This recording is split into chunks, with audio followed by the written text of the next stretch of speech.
my disclosures have to do with the flow probe, in which I do have a minor financial interest. I have no other financial interest and no interest in the NOVA flow measurement software, although it was developed in our lab. So I'd like to go over some of these topics, looking at the quantitative flow measurements, how that led me to understand physiology better, the concepts of cut flow and cut flow index, and how then the idea that bypasses are really of two types, and then segue into the treatment of vertebropatellar disease, which really kind of is a leitmotif that started me in this in a way, and some musings at the end. So I've had a long interest in stroke, and I think that's probably what drove my interest in medicine and this field of neurosurgery in particular. But then on top of that, as I started my residency in Detroit with Dr. Hausman, who's a leader in cerebrovascular neurosurgery, we came across this man. And as you can see, he presented with a stroke in the posterior circulation. As you can see here, there is a pattern of stagnant flow in the middle of his basilar. It's really not progressing antegrade, and it's progressing a little bit retrograde with a little area here which didn't seem to be going anywhere. We tried to treat him, as Dr. Hausman did, unsuccessfully. And on the right here, you see the problem at the autopsy, which actually I got to perform in those days.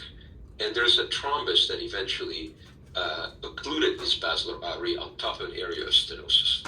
So that prompted me to see what is it that I can do to understand this problem better. So I went to the lab, and I did a set of experiments involving taking fresh brains, cleaning them, perfusing them, recreating the stenosis, measuring pressure like you see here with this needle, measuring flow with a horrendous electromagnetic flow meter, which was really very difficult to use, and try to understand what would happen after the bypass.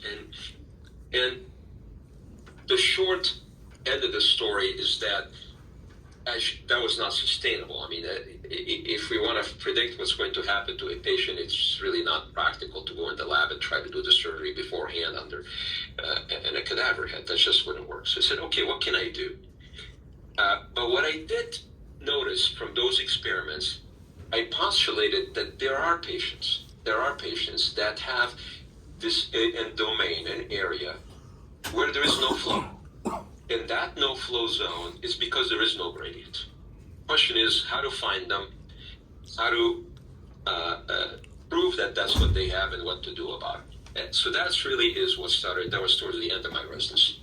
So I looked around the world, where would be the preeminent places where computational modeling was done. At the time, that was a very, very novel idea. I mean, of course, today it's all the rage, AI, prediction, all this stuff.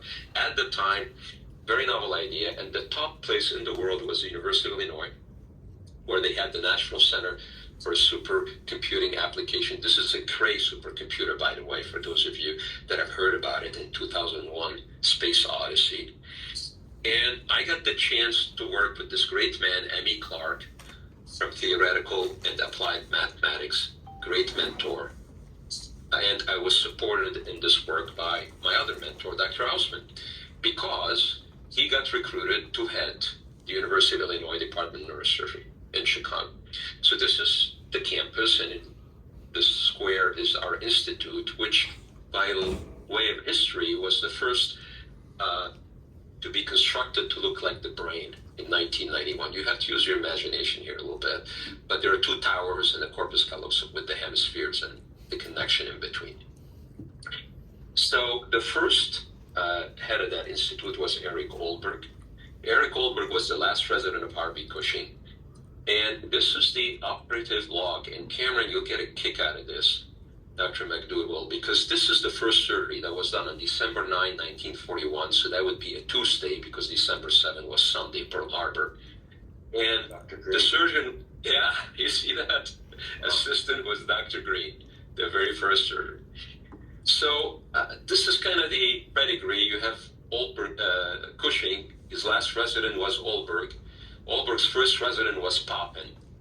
And then Olberg was succeeded by Oscar Sugar, and then Robert Kroll came in, right? So Kroll left the BNI, came to Chicago. Sputzler went to the BNI, and then that's interesting how the history kind of connects a little bit. Then Dr. Hausman, and then I succeeded him. And then down here you see Bailey and Busey. This is Dr. Green. This is Bob Williams. This is Gerard Lebrun, of course, and Vic Aletich, who was Gerard's, my late brother, Victor, was Gerard's progeny in a way. So that's our institute now. It looks better in color. And that's the lab that I was mentioning. It's the entire footprint of the building with operating rooms and training facilities and the whole thing with two vectors, AIs and robotics. And this is kind of what's new, relatively new there. So I went there, and my interest is developing a way to predictively, to quantitatively predict what would happen before we do it. That's basically the arc of my research career for the last 30 some years. So we put together this group canvas. We did a lot of things, but once you have a model, you need to validate it. You need to see if what the model is predicting is true. And that was the impetus behind developing this flow probe. So I needed a better probe than what I had. I needed a probe that was, of course, quantitative, but non-constrictive, that measures flow, not velocity, that I could use to test the predictions of the model. That's where that came from.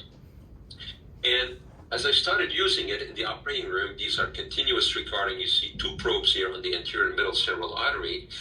Interesting things started to appear to me, and I learned a lot from that. For example, basic stuff starting here, CBS response to CO2. And you can see that as you increase CO2, anterior cerebral, middle cerebral, blue and red, you see the flow increases almost linearly.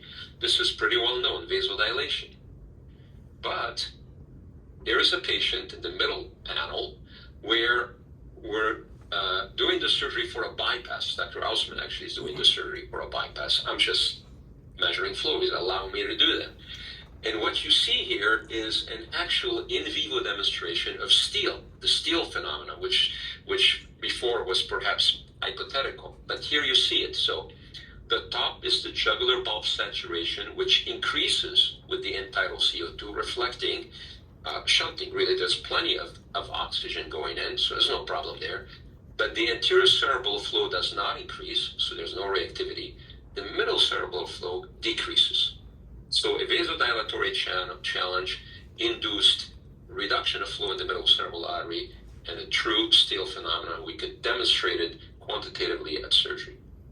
And then I spent almost 10 years of my life looking at brain physiology, trying to determine the effect of various.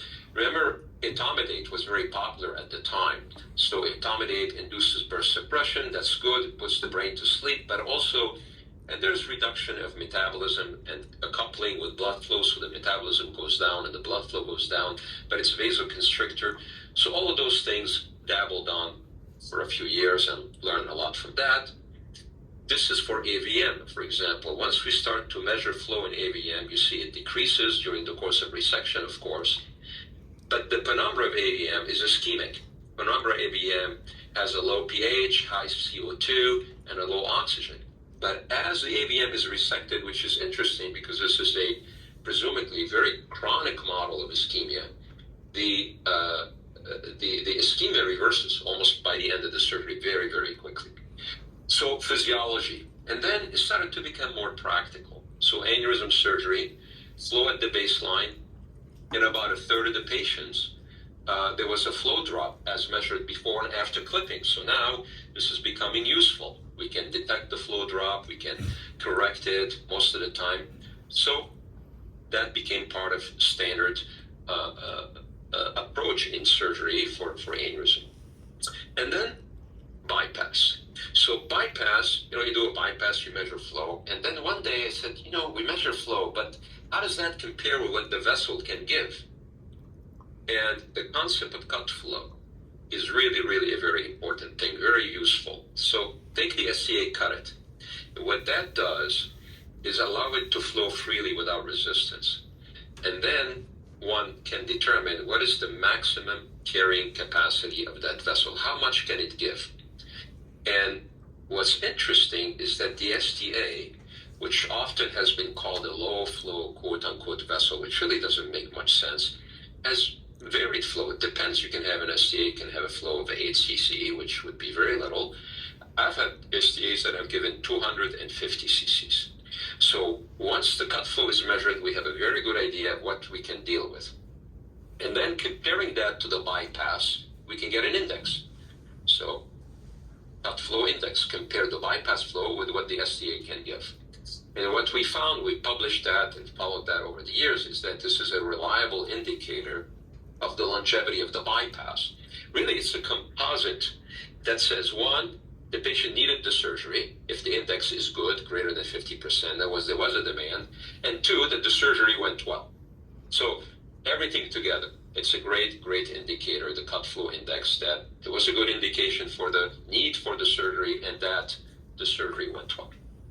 So did all that, did a lot of work intraoperatively, but then we needed to go a little bit faster. I mean, we can't just wait for a patient to go to surgery, and it's not really physiological. He's asleep and all that stuff.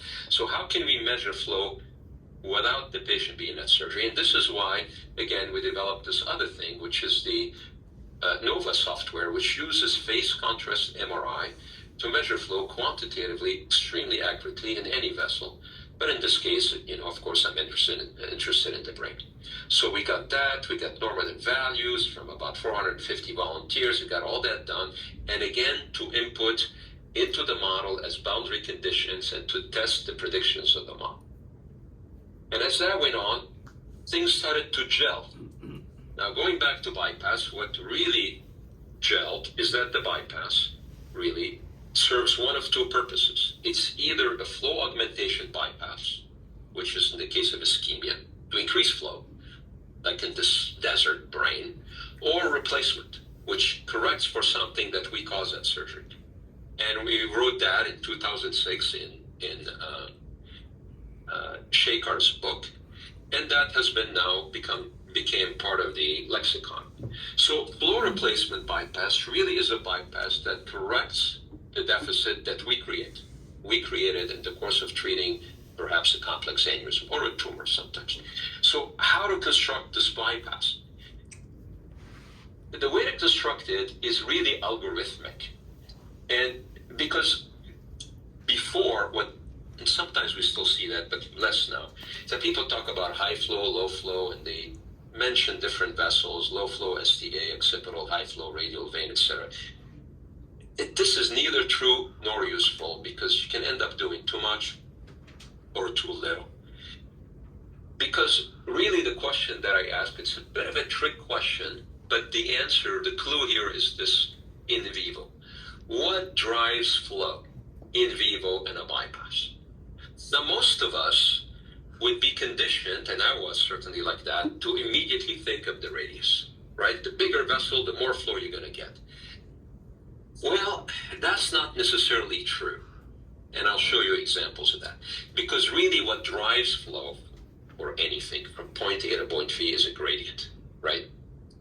And here's a really very, very good example.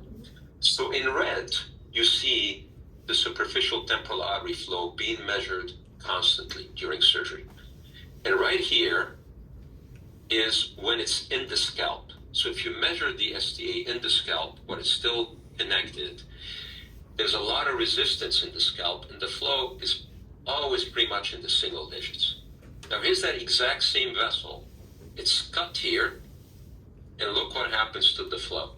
It goes from about 4, 5, or 3 to over 60. Same exact vessel. What has changed? Certainly not the diameter. What has changed is the pressure gradient. You see? So really what drives the flow is the gradient. And the mantra for the complex aneurysm is flow replacement. So you got to look at the simplest, lowest risk, and most effective. And the way to do that is to calculate the deficit that needs to be replaced, because it's a flow replacement bypass, and try to use the STA most of the time. That's what works. And certainly nowadays, because most of the bypasses that required high flow replacement now are treated with flow diverse. So what needs a bypass are much less flow, and pretty much the STA does the trick almost always. So measure the cut flow. The cut flow will tell you if it's sufficient to replace the deficit, and use it.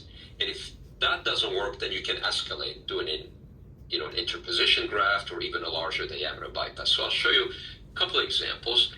Take this one, for example. You see this aneurysm here. And the idea is to do a bypass and trap the aneurysm. So the sequence is you measure the baseline flow in the M1, it's 70.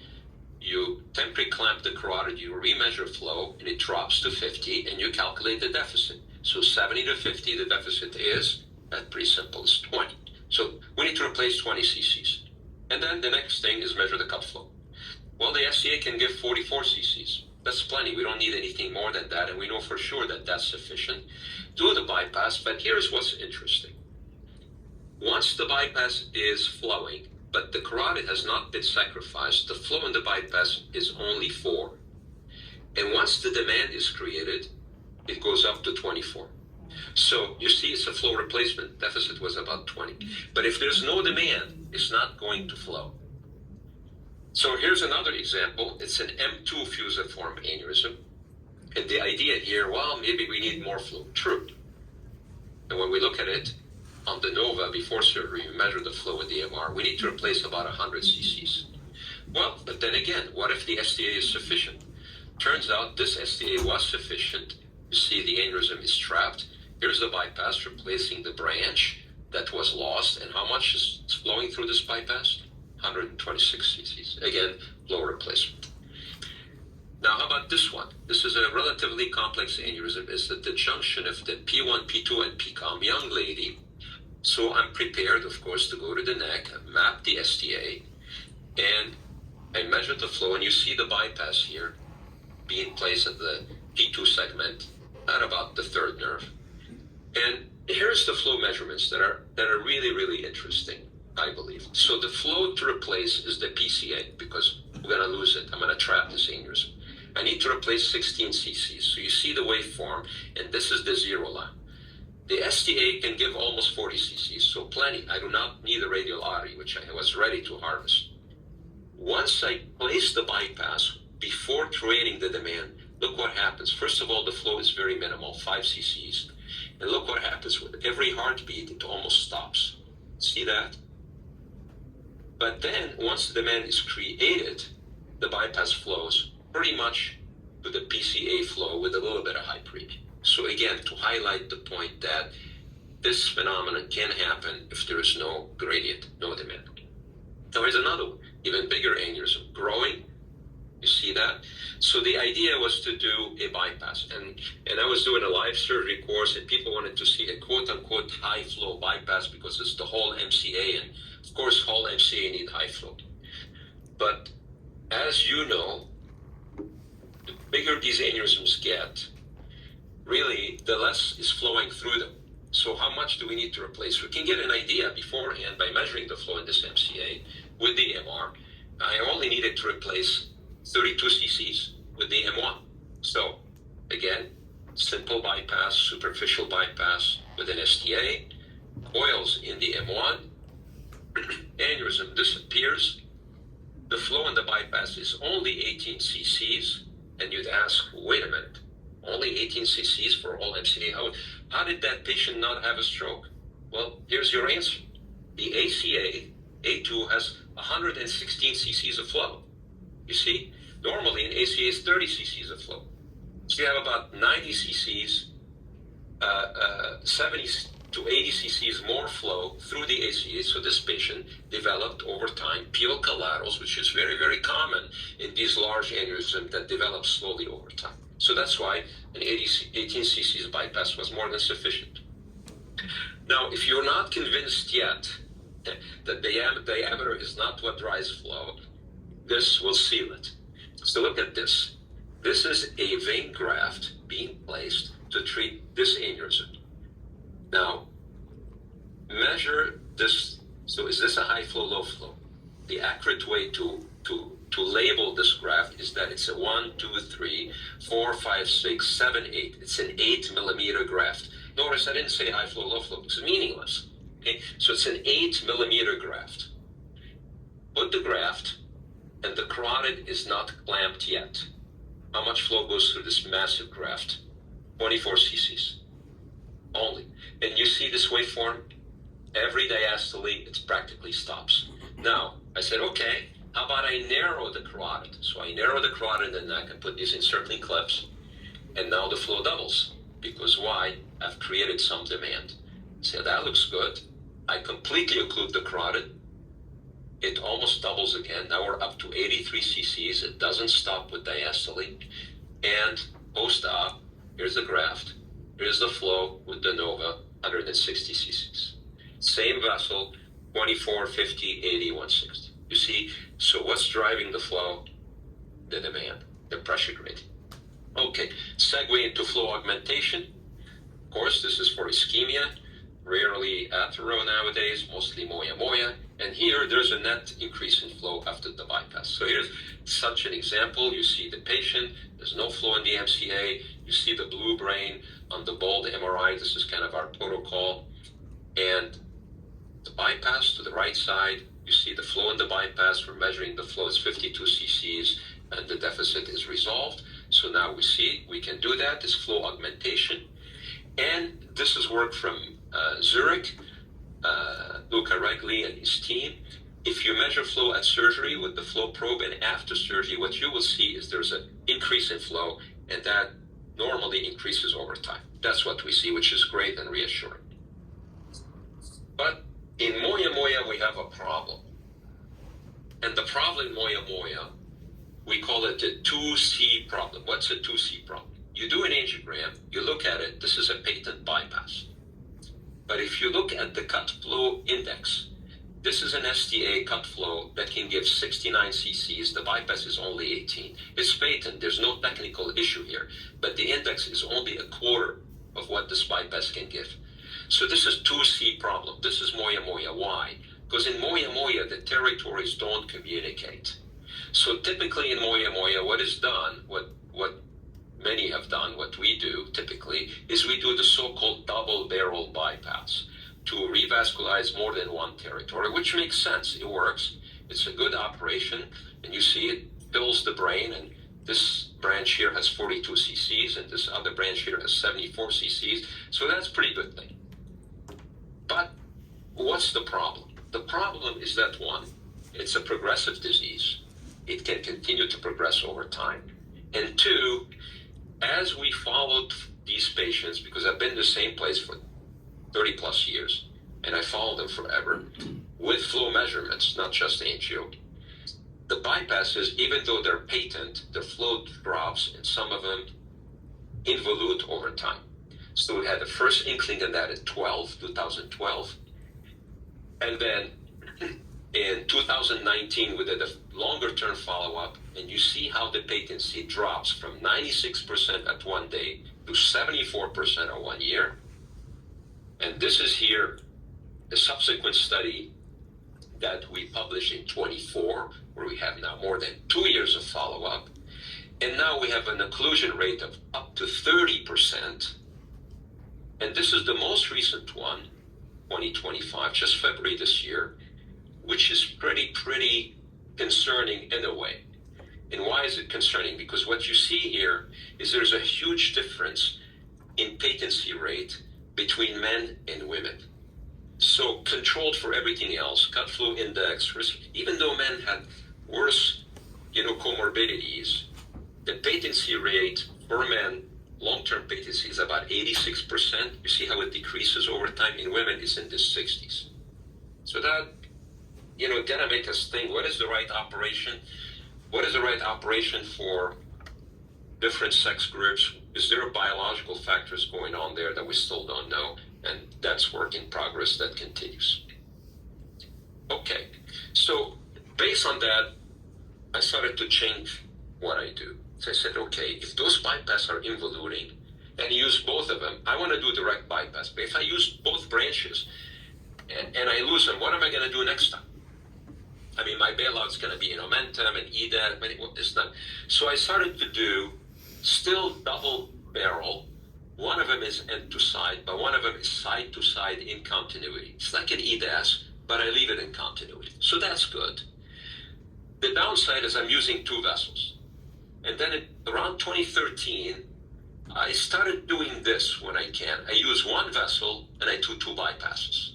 And you see here, for example, this is a great STA. The cut flow is 110. I do a side to side across the fissure and I do an end to side. So single vessel, two anastomoses. The net result is I get the total cut flow of this vessel. If I had done just one bypass, it would have been 67 cc's, for example. So we did that. We presented in 15. You see side to side, end to side, 142 cc's.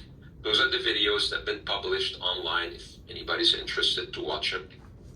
And that's a great operation. This is my go-to now. This is how, with everything that I've learned, I've changed my approach to how I bypass for Moya.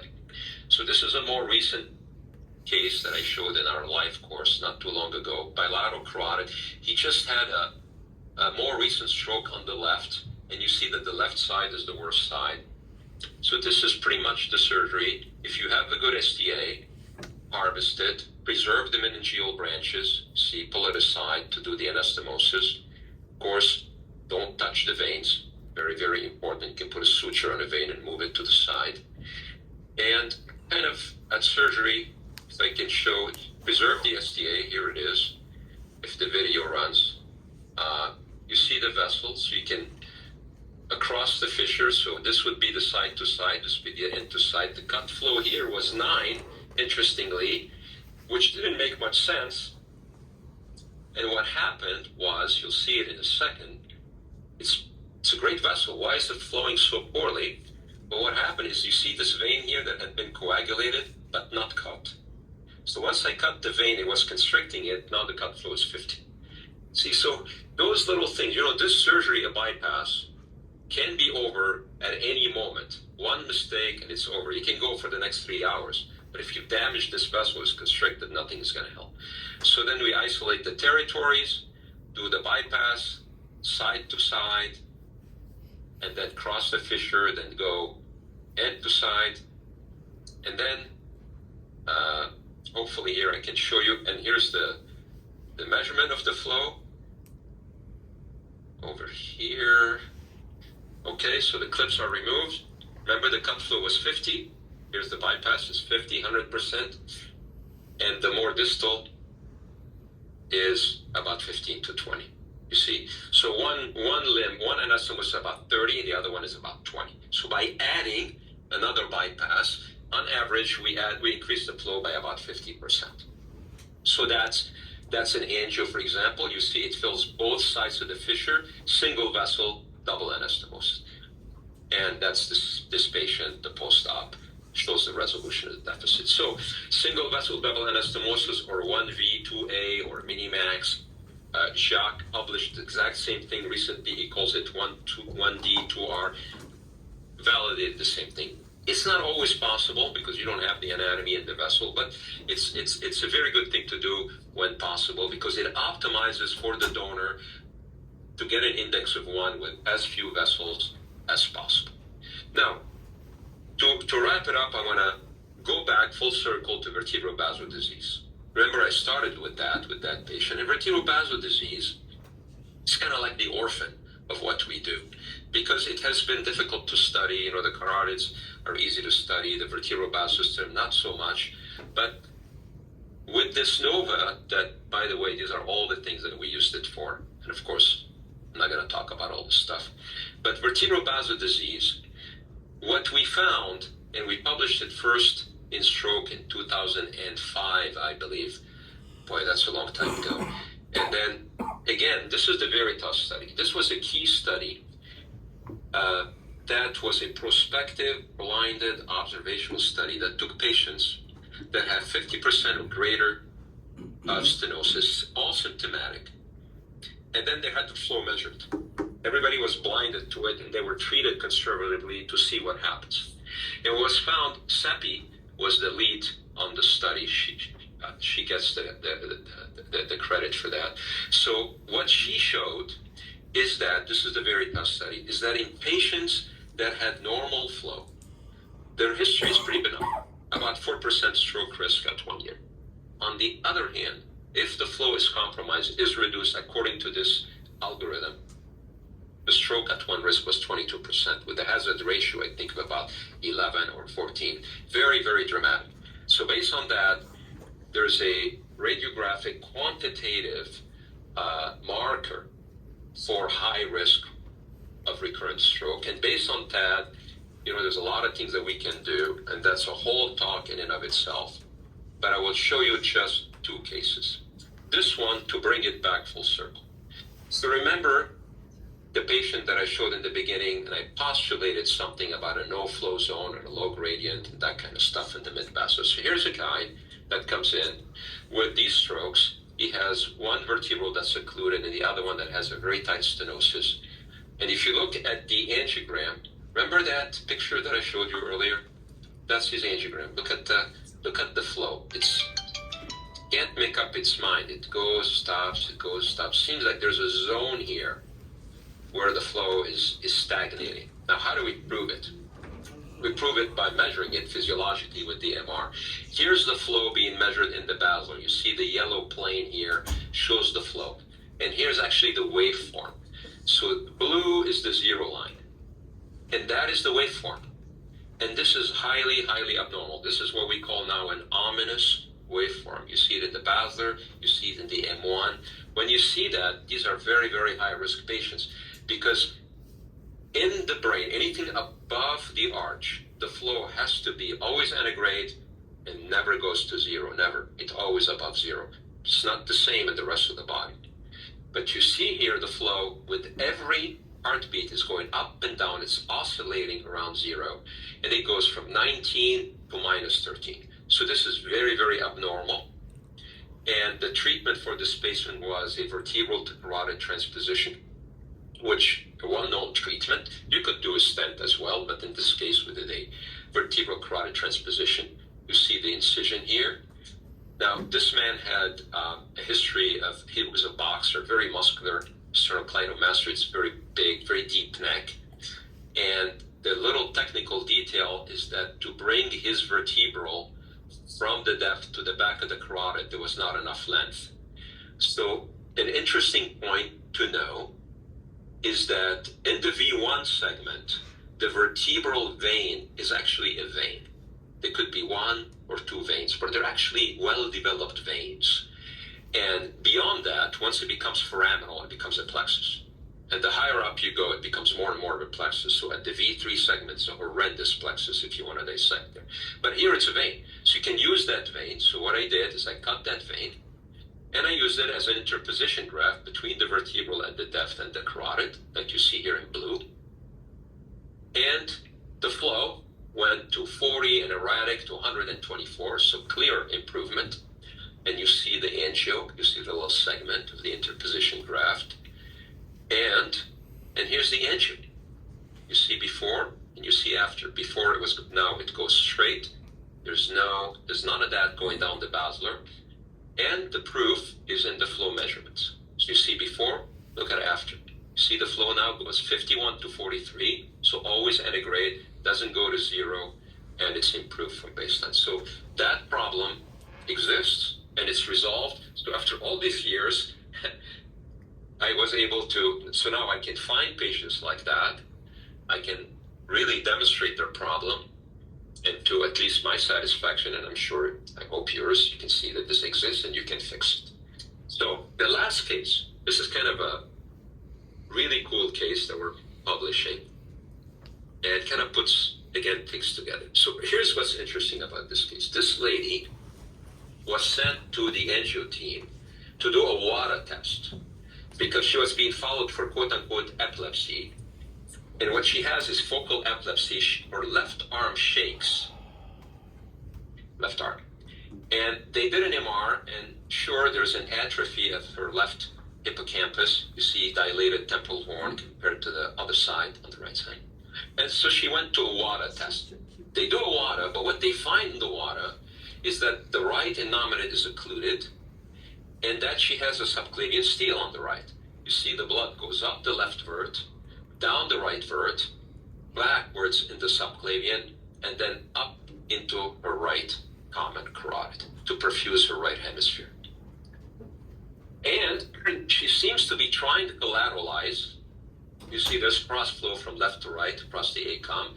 There's a PCOM on the right side, and there's some cross flow across the superior thyroid from right to left, from left to right. Question is that sufficient? Well, let's measure the flow. So when we measure the flow, the first thing we see is, sure enough, you see the arrows here indicate the direction of flow. We certainly see that the flow goes up the left vert and goes down the right vert. Okay, we knew that. But what the flow in the right middle cerebral artery? There's definitely a difference. It's 136 on the right compared to 174 on the left, indicating lower perfusion on the right compared to the left. And when we do the bold, the functional MRI, you can see the blue brain and the hyperperfusion on the right hemisphere. So thinking back, we thought about this, what does she really have? And now if you look at her MRI, she does have atrophy of her temporal horn, but she also has atrophy of the whole entire right hemisphere. You see the flare signals up here. So this lady, what does she have? She has limb shaking TIAs. C. Miller Fisher described it in 62. So actually, when you talk to her again, her symptoms occur when she exerts her right upper extremity. And she starts shaking on the left.